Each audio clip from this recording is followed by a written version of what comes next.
नवी दिल्लीतील पंतप्रधानांच्या निवासस्थानाबाहेर काँग्रेसने केलेल्या आंदोलनाच्या निषेधार्थ अमरावतीत भारतीय जनता युवा मोर्चा आक्रमक झालेत. राजकमल चौकात झालेल्या आंदोलनात काँग्रेस विरोधात जोरदार घोषणाबाजी करण्यात आली. यावेळी भाजप युवा मोर्चा पदाधिकाऱ्यांनी काँग्रेसला थेट इशारा देत वादग्रस्त वक्तव्यही केलेत. पाहूया हा विशेष रिपोर्ट. पंतप्रधानांच्या निवासस्थानाबाहेर काँग्रेसने केलेल्या आंदोलनाचा निषेध करण्यासाठी अमरावतीतील राजकमल चौकात भारतीय जनता युवा मोर्चाने जोरदार आंदोलन केलेत. यावेळी राहुल गांधी मुर्दाबादच्या घोषणांनी परिसर दणाणून गेला. आंदोलनात सहभागी झालेल्या भाजप युवा मोर्चा कार्यकर्त्यांनी काँग्रेस विरोधात तीव्र संताप व्यक्त केला. भाजप युवा मोर्चाचे पदाधिकारी विक्की शर्मा यांनी काँग्रेसला इशारा देताना, आतापर्यंत आम्ही केवळ घोषणाबाजी केली आहे, पुढच्या वेळी आम्ही थेट आत घुसून तोडफोड करू, असे वक्तव्य केलेत.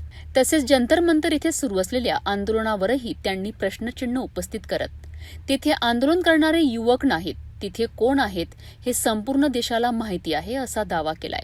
या आंदोलनामुळे राजकमल चौकात काही काळ राजकीय वातावरण तापले असून मोठ्या संख्येने भाजप युवा मोर्चाचे कार्यकर्ते सहभागी झाले होते.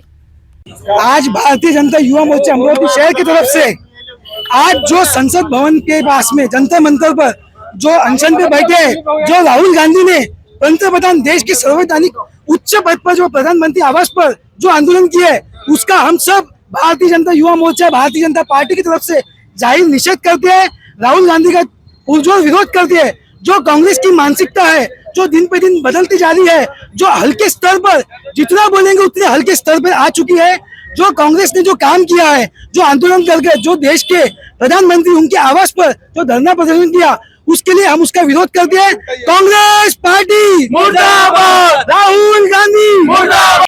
राजकमल चौकातील या आंदोलनात भाजप युवा मोर्चाने काँग्रेसवर जोरदार हल्लाबोल करत भविष्यात अधिक आक्रमक भूमिका घेण्याचा इशारा दिला आहे.